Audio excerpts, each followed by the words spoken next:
नमस्कार फ्रेंड्स, आप सभी को मेरा प्रणाम। मैं सरिता राठौर एक सच्ची घटना आपके समक्ष लेके आई हूँ।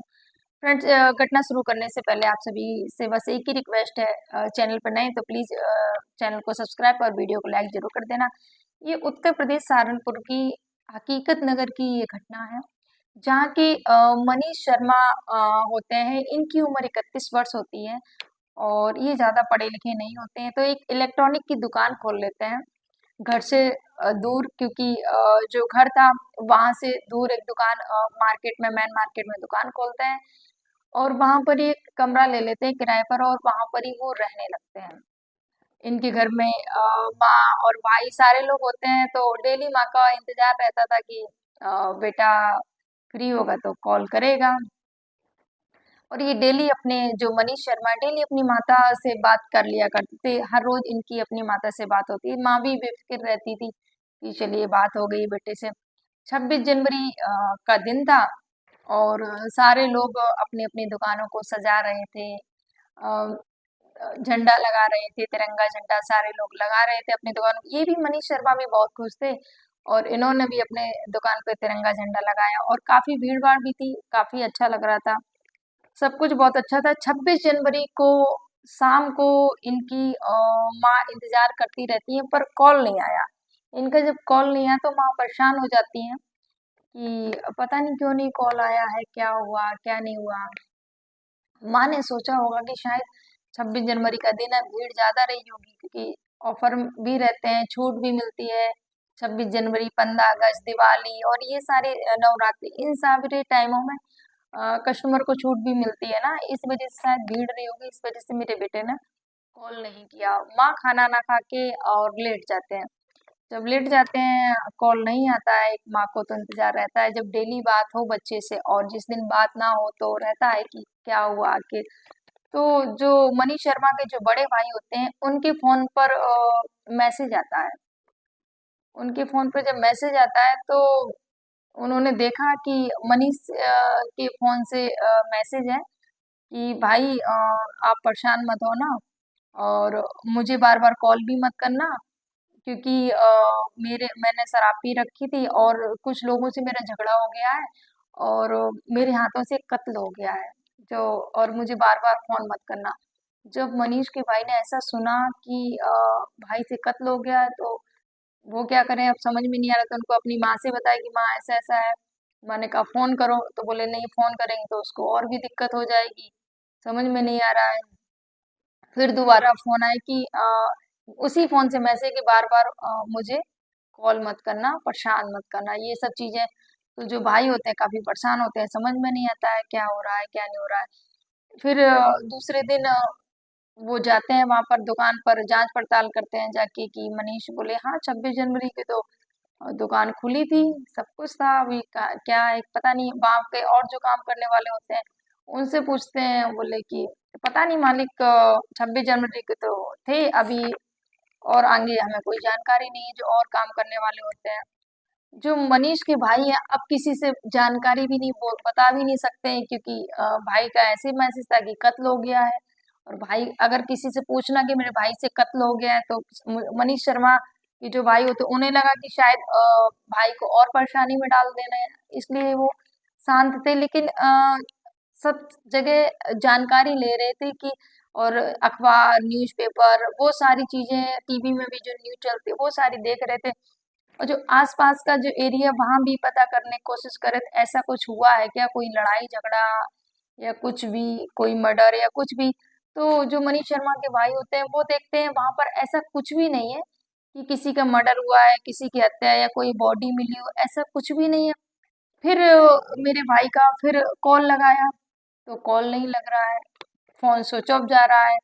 तो जो मनीष शर्मा के जो भाई होते हैं वो और परेशान हो जाते हैं। अगर कोई ना कोई तो बात है, कोई ना कोई तो वजह है। वो जाते हैं थाने और पुलिस को सारी बात बताते हैं, ऐसे ऐसे करके मेरे भाई का फोन आया था और मैसेज में आया था कि मेरे यहाँ तो एक कत्ल हो गया है। पर पुलिस ने भी वही बारीकी से जांच की, देखा कि ऐसा कोई केस है क्या, ऐसी कोई बॉडी या वो सब चीजें जांच पड़ताल की पुलिस ने, तो ऐसा कहीं कुछ भी नहीं मिला कि कोई बॉडी या कोई भी हत्या, ऐसा कुछ नहीं मिला। तो जो पुलिस थी वो भी समझ में नहीं पा रहा था आखिर हुआ क्या है। तो जो गुमशुदगी का वो रिपोर्ट दर्ज कर लेते हैं वहां पर, जब रिपोर्ट दर्ज कर लेते हैं और फिर वहां पर दुकान पर पहुंचते हैं, और जो दुकान पे पहुंचते हैं वहां पर जो एक काम करने वाली महिला थी नीति, उससे बात करते हैं, और जो दुकान के आसपास जो पान वाले और वो सारे लोगों से बात करते हैं। तो बोले मनीष, बोले हाँ 26 जनवरी को थे, उसके बाद में तो पता नहीं, उसके बाद में दुकान में नहीं आ रहे। जो नीति जो काम करने वाली होती है उसके बारे में पता चला लोगों से कि इसका मनीष शर्मा के साथ में अफेयर चल रहा था, ये उसकी गर्लफ्रेंड थी। जब ऐसा पता चला तो पुलिस पूछती है उनसे नीति से कि ऐसा कुछ, बोले हाँ मालिक का कुछ पता नहीं चल रहा है, मैं भी जाती थी, अब मैंने भी दुकान पे जाना बंद कर दिया है क्योंकि जब मालिक ही नहीं है तो पैसे कौन देगा, सैलरी कौन देगा, इस वजह से मैंने दुकान पे जाना बंद कर दिया है। और नीति से और पूछा और तुम्हारे कैसे संबंध थे, तो बोले मेरे मालिक से बहुत अच्छे संबंध थे, हाँ थोड़ा सा मैं फिसल गई थी, फिर मेरे पति ने और मुझे समझाया और वो सब चीजें, फिर मैंने अपने आप को कंट्रोल किया।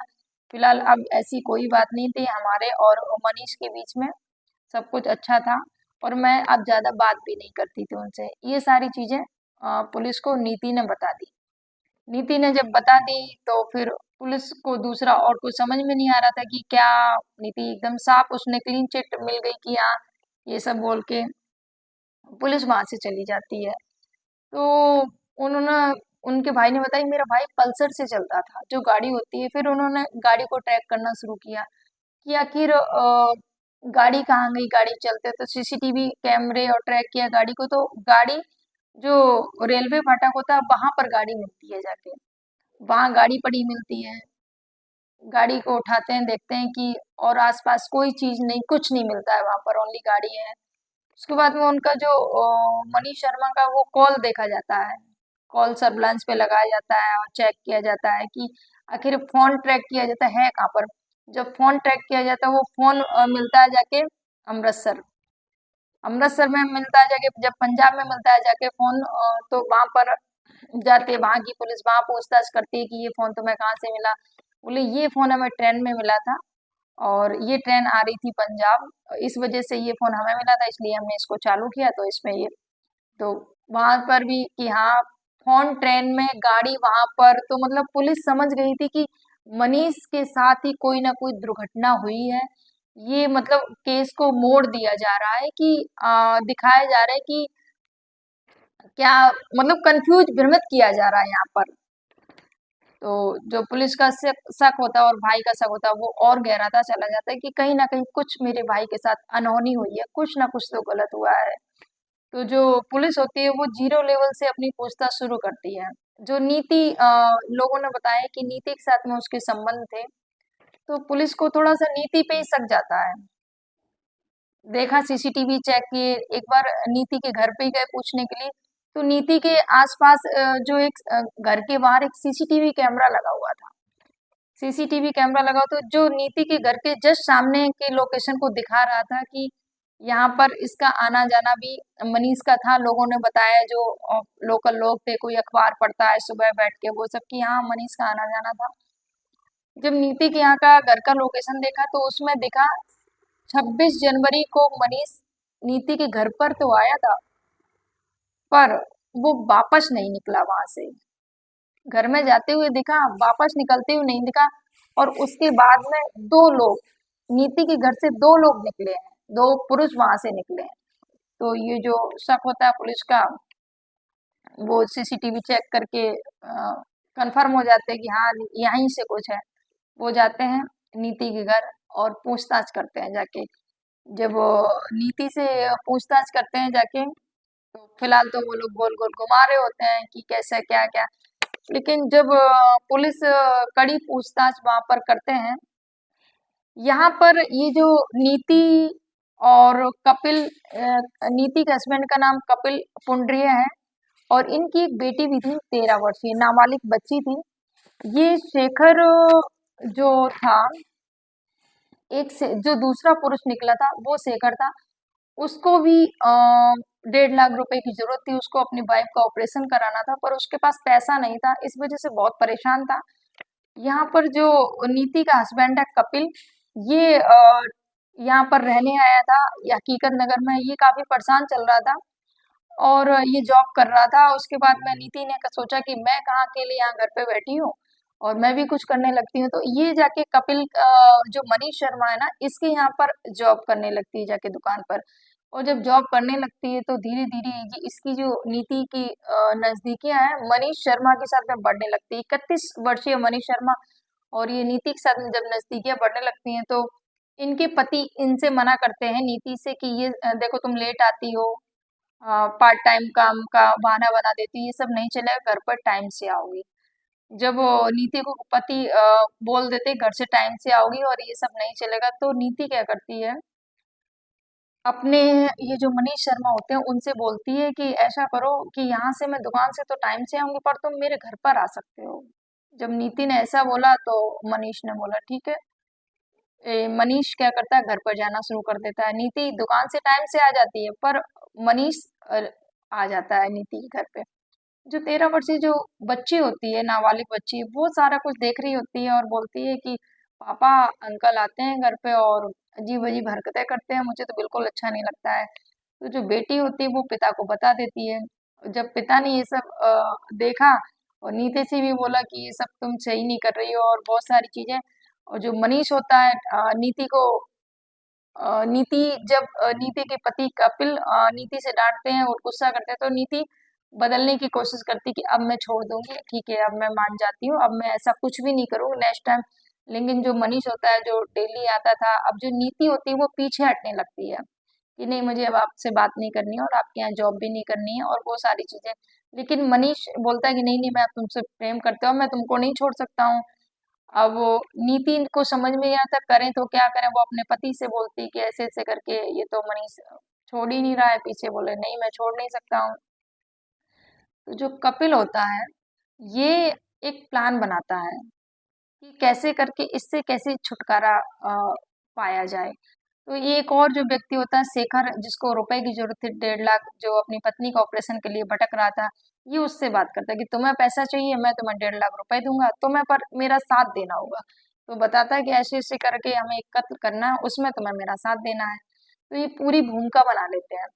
24 जनवरी को ये मनीष को बुलाते हैं, खुद ये नीति कॉल करती है कि आओ घर पर, और उसको बुलाते हैं। ये खुद हाथों में जो मनी नीति का ये जो पति है कपिल, ये हाथों में नमकीन, और ये जो नीति खुद अपने हाथों से पैक बनाती है दोनों लोगों के लिए। और तो मनीष बड़ा खुश है, अरे वाह, अभी तक जो पति मतलब देखना पसंद नहीं करता था और वो सब चीजें, अब तो पति ही मतलब दोस्ती कर रहा है, बहुत अच्छी बात है। पर मनीष कहीं समझ नहीं पाया कि अचानक से ये बदलाव आया कैसे, उसको कुछ समझ नहीं आया और वो जाल में फंसता चला गया। उसके बाद में वहां से वो उसको पैक पिलाया और वो अच्छे से बातचीत, सबने अच्छे से बातचीत की, उसके बाद में वो वहां से चला जाता है। जब चला जाता है, उस 24 को बुलाया, 25 गई, फिर 26 तारीख को फिर इसको बुलाते हैं प्लानिंग के साथ में। और प्लानिंग के साथ में जो शेखर होता है वो घर में मौजूद होता है, और नीति कपिल और उनकी नाबालिग बेटी। उसी समय मनीष शर्मा शाम को पहुंचता है इनके घर पर, नीति के घर पे। जब घर पे पहुंचता है ये लोग बातचीत करते हैं, उसको शराब पिला देते हैं और पिलाने के बाद में वो नशे में आ जाता है। उसी समय उसकी गला दबाकर हत्या कर देते हैं, और गला दबाकर हत्या कर देते हैं। फिर भी इन लोगों को संतुष्टि नहीं हो रही थी कि पता नहीं इसकी हत्या हुई है कि नहीं हुई है, तो ये क्या करते हैं, हथौड़े से सिर पर वार कर देते हैं। जब सिर पर वार करते कर देते हैं तो खून बहने लगता है सिर से। जब खून बहने लगता है तो एक पॉलीथीन से, मतलब खून के धब्बे बाहर ना आए या गिरे नहीं बूंदा, तो पॉलीथीन से उसको सिर को पैक कर देते हैं और जो ब्लड होता है वो पॉलीथीन में ही जाता है। उसके बाद में एक कपड़े से पॉलीथीन की मदद से और वो सारी चीजें करके लाश को गंगा नहर में गंग नहर में फेंक दिया जाता है। वहां एक गंग नहर पड़ती है, वहां पर गंग नहर में लाश को फेंक देते हैं जाके। फेंकने के बाद इनको लगा कि शायद किसी को पता नहीं चलेगा, लेकिन मुलजिम कितना ही शातिर क्यों ना हो, अगर आपने अपराध किया है तो आप अवश्य पकड़े जाएंगे, इसमें कोई शक नहीं है। और जब ये सब पुलिस ने पूछा तो इन्होंने पूरा अपना कबूल किया कि हाँ ऐसे ऐसे करके। और फिलहाल ये जो मामला है कम से कम काफी दिन तक चलता रहा, क्योंकि पुलिस ही कंफ्यूज हो रही थी, क्योंकि मामले को काफी वो किया गया था, जो फोन था वो ट्रेन में डाल दिया, गाड़ी कहीं, फोन कहीं, वो सब चीजें कैसे कैसे मतलब भटका दिया गया था ये जो मैन वो था उससे। लेकिन कितना भी कोई साथीरों पकड़ा गया और इस ये सारे लोग पकड़े गए। इस घटनाक्रम को सुनाने का उद्देश्य किसी को आहत करना नहीं था, किसी को परेशान करना नहीं था, बस आपको जागरूक करना था, आपको सचेत करना था। जागरूक रहिए, सचेत रहिए, सावधान रहिए और अपना ध्यान रखिए, अपने अपनों का ध्यान रखिए। आप सभी को मेरा प्रणाम। जय हिंद, जय भारत, जय सिया राम।